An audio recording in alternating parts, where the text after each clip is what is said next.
Good morning. Thank you for coming to our weekly House Republican Stakeout. I hope you all had a happy Thanksgiving. Welcome back.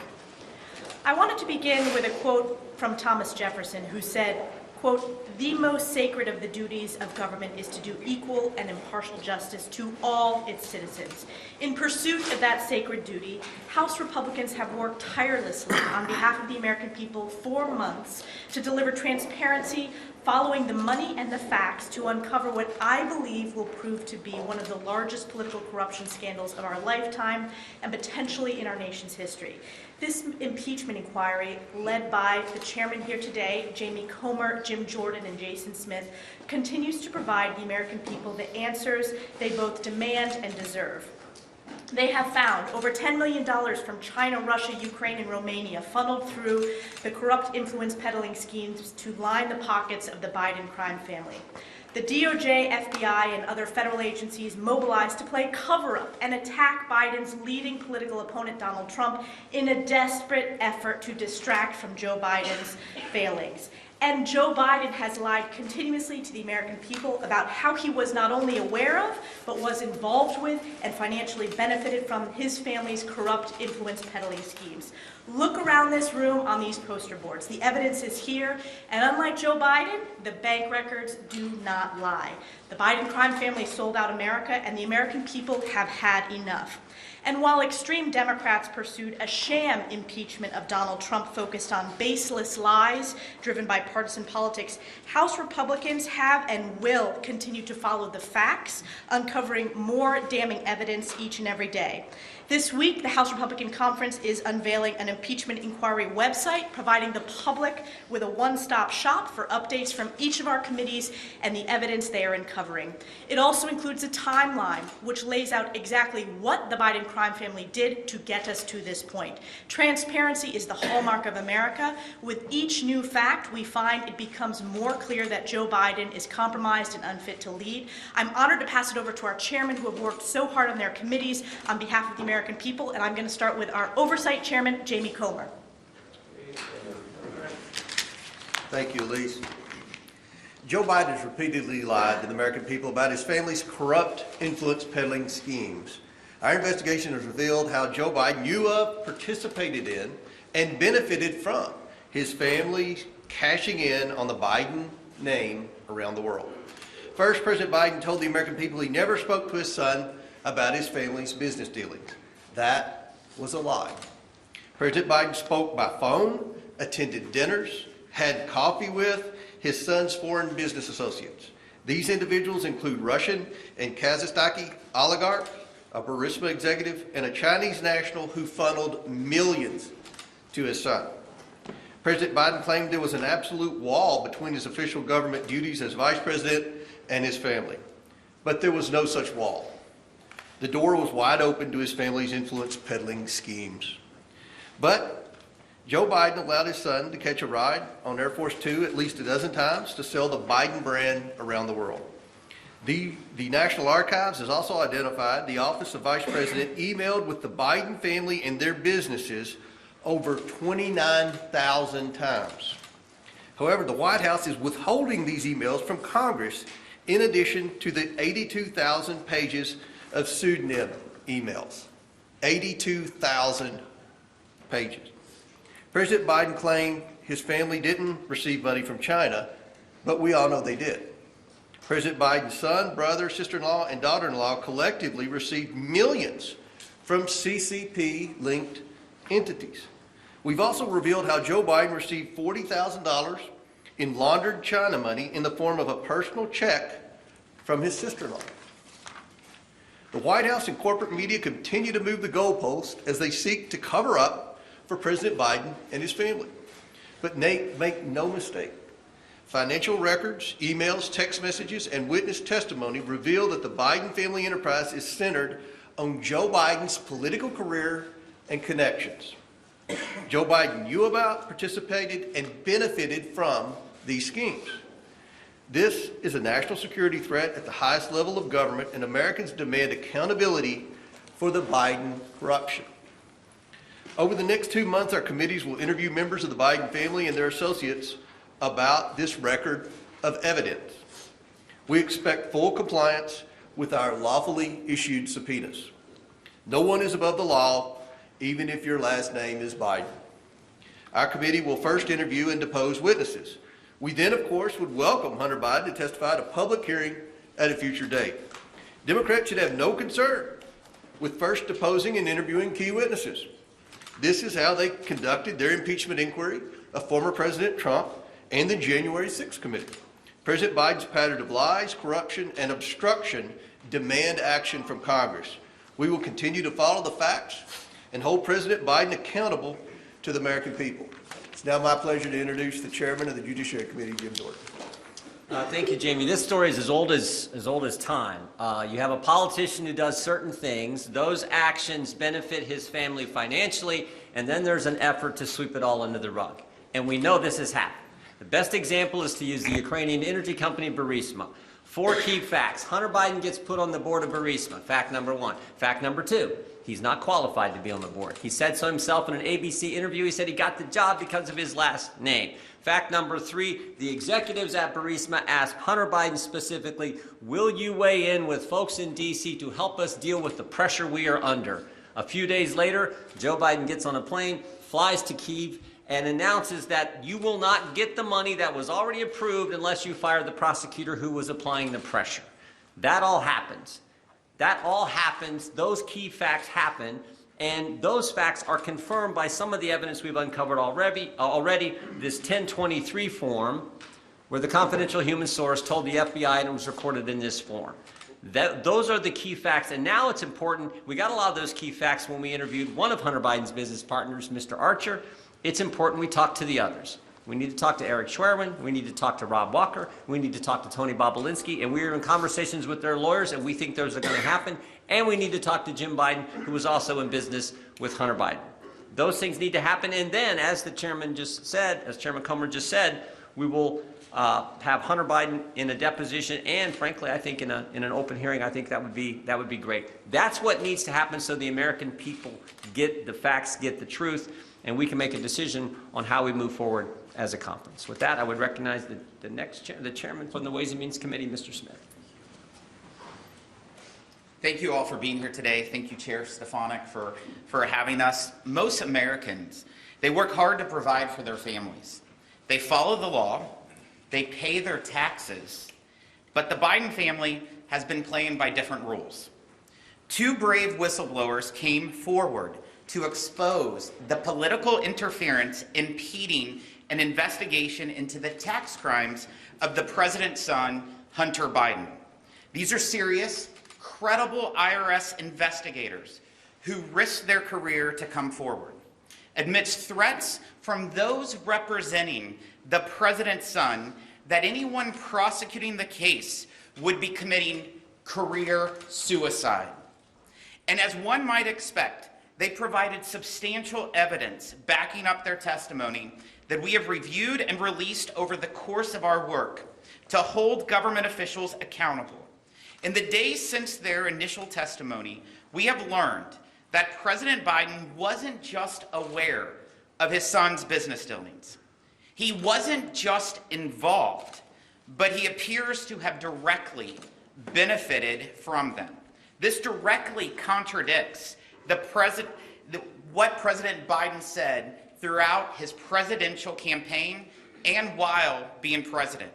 We have learned about what can be described as the International Bank of Joe Biden, a lending scheme that saw special loans to Biden family members repaid with funds from Chinese executives. We have learned about a Hollywood attorney acting as a special benefactor by paying off at least $2 million of Hunter's tax debts in order to keep it out of the press at the beginning of the 2020 campaign.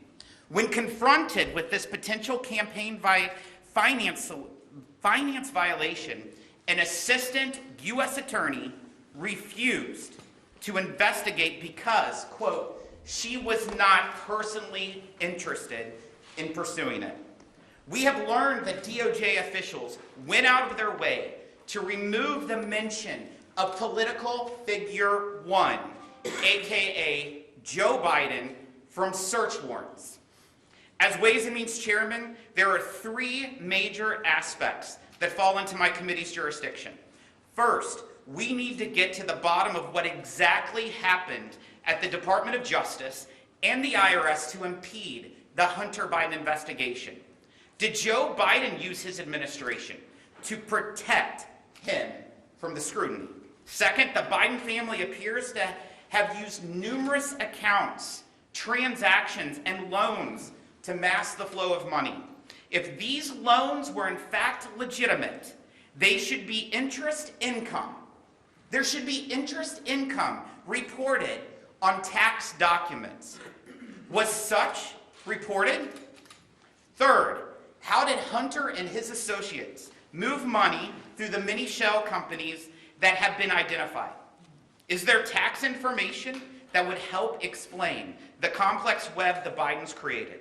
Over the next week, the Ways and Means Committee will take further action to pursue the truth and follow the facts wherever they lead. We will be holding a hearing with the IRS whistleblowers to discuss the investigation as well as releasing additional material that they have provided. The American people expect no less. I am pleased to recognize the great majority whip from the state of Minnesota, Mr. Tom Emmer. Thank you, Jason. Thank you very much. Robert Gates, who served as Defense Secretary under President Obama, wrote in his 2014 memoir that Joe Biden has, quote, been wrong on nearly every major foreign policy and national security issue over the past 4 decades. That statement couldn't be more true today. From Biden's disastrous Afghanistan withdrawal to his failure to stand up to the Chinese Communist Party to cutting billion-dollar deals with Iran, his blatant incompetence has been a slap in the face to our allies while emboldening our adversaries. Our House Republican majority was elected to counteract the Biden administration's failed policies, and that's exactly what we're going to continue to do this week. Chairman McCall's No Funds for Iranian Terrorism Act, which will be considered on the floor tomorrow, effectively freezes the $6 billion, the $6 billion ransom payment Biden handed over to Iran. This is a common sense bill that every lawmaker in this building should unequivocally support, Republican and Democrat. If you care about protecting America's national security, extinguishing terrorism, and standing with our troops who have faced relentless attacks from Iran-backed proxies, then a yes vote on this bill should be a no-brainer. Weakness invites aggression, and House Republicans refuse to sit on the sidelines as Biden's disturbing pattern of weakness on the world stage continues to endanger us all. And with that, I turn it over to our majority leader, Steve Scalise. Well, thank you, Whip. As you can see, we have 3 different committees that are relentlessly working to get the facts out about this investigation that's been ongoing for months. The one thing that you can see as a steady, consistent theme, where it started with Jamie Comer's committee, Jim Jordan's committee, ultimately Jason Smith's committee, is that every step of the way, they've been consistently going after the facts to try to find out exactly what happened with all of these web companies, these shell companies, that whistleblowers were coming forward saying it wasn't just about Hunter Biden, that ultimately money was going into Joe Biden's checking account. What you saw at the White House over and over again was a constant changing of the story. The White House has changed its story multiple times as the facts have emerged over and over again, and different, if you look at some of these poster boards, you see checks, you see more facts that continue to be released. And as more facts come out, the White House continues to try to change their tune to cover up what really happened. As Jamie Comer talked about, tens of thousands of pages of alias information still at the White House that they won't turn over to Congress. What are they trying to hide at the White House? Why won't the White House fully comply? So we're going to be relentless at continuing to get the facts, all 3 committees, working through this impeachment inquiry to ultimately get the facts out and find out where all this money was coming from, foreign countries, ultimately into the pockets of various members of the Biden family to the tune of millions and millions of dollars. So this will not slow down, and in the meantime, the House will continue to do its work here. As the whip talked about today, we start a process of moving a few bills on the floor this week. Tomorrow, we're going to actually have a vote on that Iran bill. $6 billion Joe Biden negotiated to give to Iran. Now, let's think about what happens here. This was negotiated prior to Hamas invading Israel, murdering Israelis, taking hostages. We see a ceasefire right now as more hostages hopefully get released. But in the meantime, Hamas still holds hostages. Where does Hamas get their funding? They get their funding from Iran. Everybody knows that. The Biden administration knows it, yet the Biden administration opposes this legislation because they want the Ayatollah in Iran to get that $6 billion. Why would Joe Biden want the Ayatollah to have access to $6 billion knowing it goes to fund Hamas and other terrorism? We're going to be taking a strong stand to freeze that money tomorrow. That will be a vote on the House floor. We also say, as more illegals pour into our country, millions more illegals come into our country, they're using federal lands in the Biden administration to house illegals. They're waiving environmental regulations that military veterans can't use, homeless veterans cannot use today, but they'll waive every environmental regulation to allow people coming here illegally to use those very same federal lands.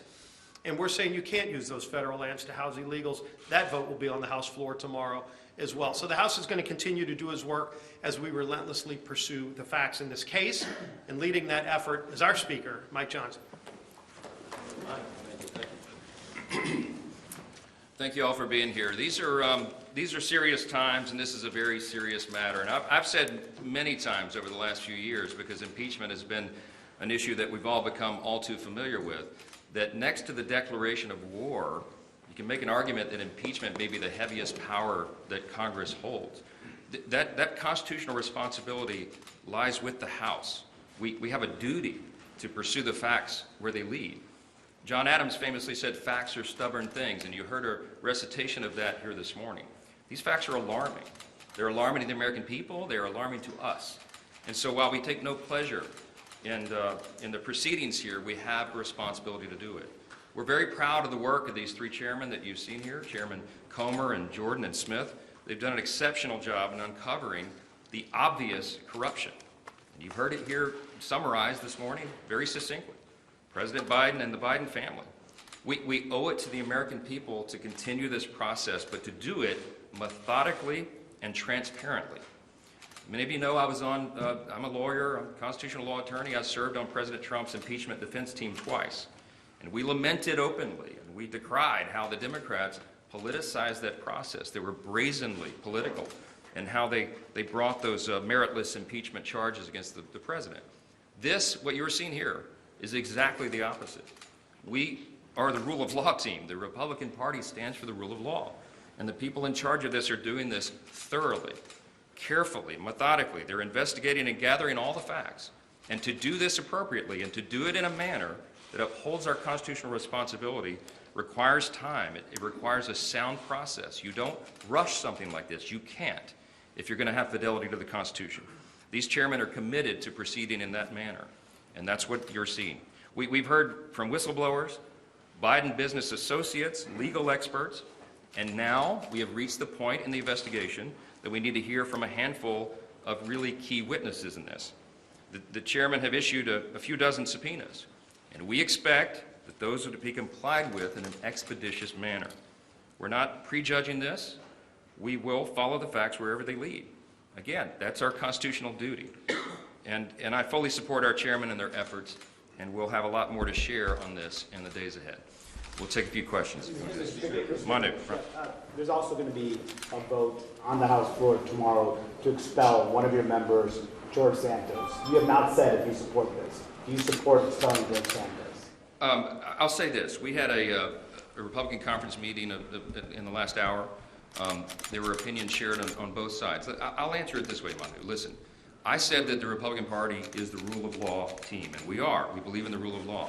There are people of good faith who make an argument, both pro and con, for the expulsion resolution for Santos. There are people who say you have to uphold the rule of law and allow for someone to be convicted in a criminal court before this tough penalty would be exacted on someone. That's been the precedent so far. There are others who say, well, upholding the rule of law requires us to take this step now because some of the things that he's alleged to have done, the House Ethics Committee having done their job, are infractions against the House itself. And so what we've said as the leadership team is we're going to allow people to vote their conscience. I think it's the only appropriate thing we can do. We've not whipped the vote, and we wouldn't. I trust that people will make that decision thoughtfully and in good faith. I personally have real reservations about doing this. I'm concerned about a precedent that may be set for that. So everybody's working through that, and we'll see how they vote tomorrow. Yep. Front row, and there, go here. Welcome back. Thank you. There are complicated negotiations underway over supplemental. You'll be meeting with Senate Republicans later today. Many questions we could ask, but I want to ask first, do you believe there should be conditions on any aid for Israel? And then what are your priorities or any red lines for border security in such a bill?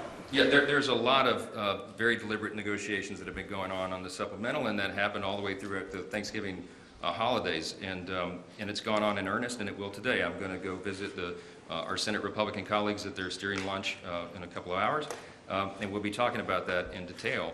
I'm not going to give you a lot of that detail today because some of those negotiations are going on. I'll tell you with regard to Israel, the House did our job.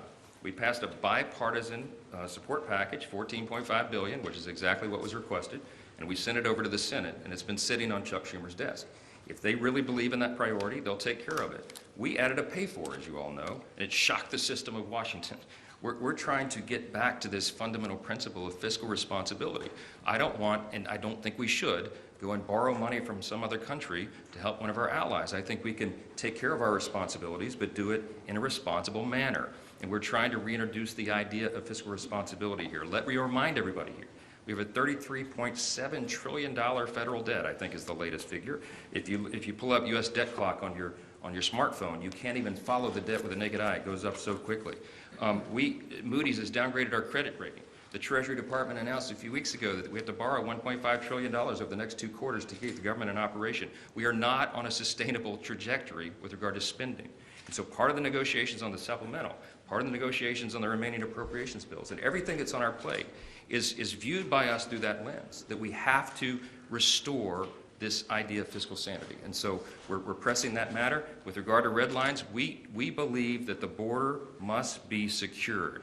And the vast majority of the people in this country agree with us wholeheartedly. And when we all went home for Thanksgiving and met with constituents and friends and family and had dinner, as you all did, this was a big topic of discussion because people are deeply concerned about their safety and security and all the things, all the societal ills that happen at the border. So that is a top priority for us in all these negotiations to get that secured, and we need policy changes, not just further funding to process people. So you're going to see that as a continuing theme, and I'll leave it there for now. Hang on, just let me go to the back. Mr. Johnson, the official act that was corrupt that Republicans are alleging today was that when he was vice president, Joe Biden pushed for the firing of a Ukrainian prosecutor. And this was the subject of the impeachment of Donald Trump. And you had a lot of State Department officials who came in and said, this wasn't Joe Biden's policy, this was our policy. He didn't do this to benefit his son. He did this because we wanted him to do it. So did they all commit perjury, or are you going to bring them back for more interviews? Why are Republicans just ignoring all that testimony? No one's ignoring testimony. Let me tell you the top 4 pieces of evidence with regard to the Biden. I just got bullet points here. From 2014 to 2019, Biden family members and their affiliate companies received over $15 million from foreign companies and foreign nationals. These are all facts. Facts are stubborn things. That included Ukraine, Russia, Kazakhstan, Romania, and China. Biden business associates received an additional $9 million. The chairman here have uncovered a lot of facts. President Biden has, of course, lied at least 16 times about his involvement in his family's business schemes. There are at least 22 examples of Joe Biden speaking with or meeting with Hunter Biden's foreign business associates. The Oversight Committee recently released 2 checks. You see the graphics up here today. These checks are to Joe Biden. One is for $40,000 from China, and another is for $200,000 from a now bankrupt healthcare company that his brother James Biden apparently swindled. Listen, this This investigation has to continue because, again, as we said, those facts are stubborn things. I'm not going to answer outside questions about this. We let the facts speak for themselves, and I think you're going to see a lot more developments over that in the days ahead. That was our last question. Appreciate it. Will you allow a motion to table tomorrow? Yeah.